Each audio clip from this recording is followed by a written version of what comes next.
Penelitian ini berlokasi di Bale Endah, merupakan sebuah kecamatan di Kabupaten Bandung, Provinsi Jawa Barat. Walaupun sudah bukan ibu kota kabupaten lagi dan masih dihantui problem klasik yaitu banjir, Bale Endah kini berkembang menjadi kecamatan yang cukup padat penduduk. Pada akhir tahun, lebih tepat dengan musim penghujan, tidak hanya banjir, hujan deras disertai angin kencang menyebabkan banyaknya rumah di kawasan ini diterpa angin puting beliung.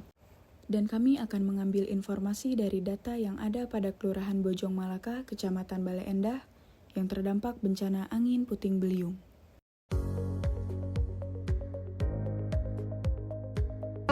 Kemarin di tahun ini sudah kejadian 3 kali di tempat yang sama.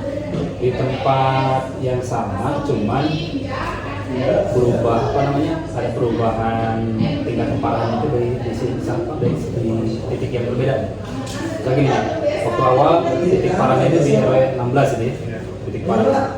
Terus kemarin di titik yang kedua di titik RW 6. Yang ketiga di titik ini di titik RW 11.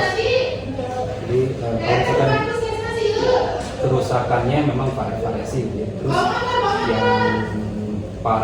yang parahnya mungkin ada beberapa. Kalau misalkan untuk yang ringan memang banyak sih. Kira-kira berapa rumah itu Pak yang rusak parah? Yang rusak parah kalau menurut informasi, kalau ini harus datanya. Oh iya. Tapi kalau misalkan tahu waktu yang jumlah yang pertama itu 203, itu bukan yang parah sih, tapi nyampur 203. Tapi kalau untuk diklasifikasikan, saya belum lihat data secara rincinya gitu. Jadi yang pertama 203 nyampur, yang ringan, yang sedang, yang berat nyampur. Dan yang kedua 144 itu juga nyampur juga. Nggak begitu tahu detail gitu ya yang diklasifikasikannya. Nah, kemudian yang ketiga kemarin yang masuk data itu 140.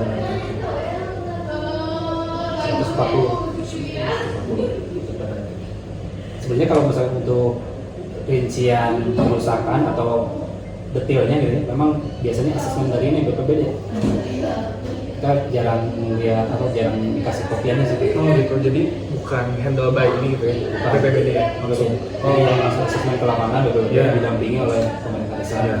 Jadi untuk data lengkapnya itu langsung diboyong ke sana untuk mungkin dilaporkan ke bupati gitu ya, untuk diminta tindak lanjut mau diberi bantuannya bentuk apa. Kalau yang sudah itu ada bentuk bantuan uang 500.000 dipukul rata semua. Memang sih saya pikir juga di asesmen itu mau dibedain gitu. Kita dipukul rata semua. Yang pertama. Tapi yang kedua, karena mungkin berdekatan sih rencananya itu jadi bagiannya hanya sebatas sembako. Sembako sama uang 500.000. Kalau yang pertama sembako sama uang 500.000, yang kedua sembako, yang terakhir kemarin sembako juga. Untuk bantuan uang juga sudah dilakukan, sudah diusulkan, tapi realisasinya belum. Yang kedua dan yang ketiga, yang pertama udah. Jadi Pak, pertama kali tahu ada bencana di daerah itu, kita pihak kepala desa tuh berbuat apa dulu gitu Pak untuk menanggulangi yang pertama, step pertama? Kalau untuk safety ya, memang kita juga untuk masalah bencana mah nggak begitu kalau persis secara penanggulannya gitu ya. Untuk yang penting kalau misalkan kita sudah tahu daerah yang menjadi jalur angin, biasanya tetap gitu ya. Kalau bisa mah dihindari aja, misalkan untuk mendirikan bangunan di sekitar itu gitu ya. Kalau bisa, tapi ini sudah terlanjur padat di wilayah desa Bojong itu yang tadinya kosong. Ini kan juga dulu lahan sawah semua ini. Kalau misalkan waktu belum ada bangunan mungkin nggak terlalu kelihatan ada potensi untuk bencana gitu ya. Tapi ketika pas ada bangunan, nah itu baru kelihatan. Jadi juga kan waktu dulu belum ada puskesmas. Sekarang sudah ada bangunan tinggi ini karena jalurnya memang sering di sana gitu. Jadi setiap waktu ada hujan itu ada potensi untuk adanya angin tinggi gitu. Jadi sering sekali saya lihat juga nih yang bangunan puskesmas, kalau atap yang paling atas itu baru sering terbuka. Kalau nggak terbang ya terbuka, air juga bisa masuk di copot sih dulu sih skrup-skrupnya kan pakai asbes yang paling atas. Kalau kemarin yang paling parah ini RW 11 yang terakhir sampai ada yang ambruk gitu kan. Tapi memang kondisi rumah ini juga bukan kondisi rumah yang permanen ya, yang di pinggir sungai sering permanen lah, hanya 3/4 batang sapu bukan sapu ambruk. Jadi nggak ada korban jiwa sih. Sampai korban jiwa. Kalau luka-luka gitu kan? Luka mah pada yang pertama mungkin diinformasikan anak kecil doang, tapi nggak terlalu parah. Yang di RW 15 ya informasinya gitu. Sama ini Pak, paling tadi kan ada turun bantuan 500.000 bantuan sembako. Nah itu tuh seberapa cepat turunnya Pak pasca terjadi bencana? Tapi memang nggak bisa dipastikan nih kalau sedang yang kemarin 4 bulan, ini juga nanti 4 bulan nggak bisa. Oh iya. Jadi gimana turunnya dari kabupaten aja. Berarti kita menunggu aja gitu. Betul. Jadi nggak bisa memastikan juga. Tergantung anggarannya ada atau tidak.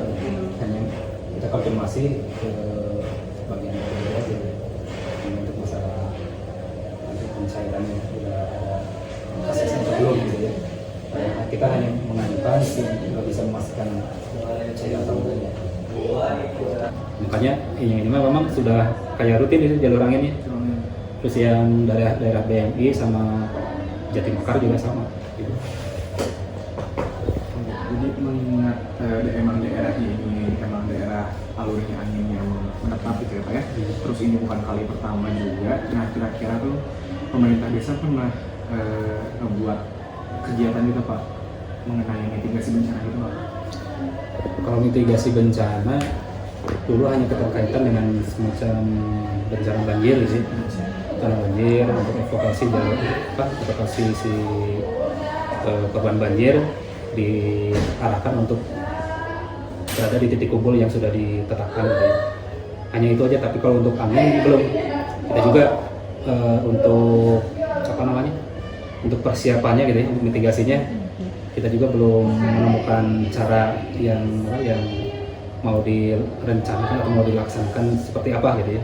Belum ada diskusi khusus dengan terutama dengan kepala desa gitu, dengan pemerintah desa yang di dalam desa itu mau gimana nanti untuk mengantisipasi nanti kalau misalnya ada kemungkinan ada lagi bencana itu. Tapi untuk tindakan ini mah paling juga bukan tindakan ya, persiapan mah hanya kita menyediakan untuk tidak menunggu bantuan dari pemerintah yang di atas gitu ya. Jadi kita nanti untuk menyediakan kebutuhan sembako lah minimal gitu ya bagi korban bencana, nanti dianggarkan untuk alokasi anggaran kegiatan mendesak gitu, atau sifatnya tidak terencana. Setelah melakukan wawancara dengan pihak kelurahan, kami diberikan data berupa alamat rumah yang terkena bencana angin puting beliung dan dokumentasi keadaan saat terjadinya bencana yang menimpa kawasan tersebut. Tentu saja kami segera mendatangi wilayah yang terdampak angin puting beliung. Bangunan rumah ini merupakan bangunan semi permanen. Kondisi rumah terparah pasca terjadinya bencana angin puting beliung yang menimpa wilayah ini.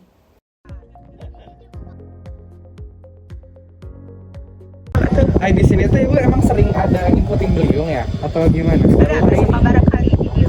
Oh gitu. Anu kemarin waktu parah hujan. Oh gitu. Besar banget. Sebelumnya itu hujan besar ya Bu ya? Pertama hujan, Langsung ada angin. langsung ada angin. Iya. Ngalangkung. Buat tepat waktunya kapan ya Bu?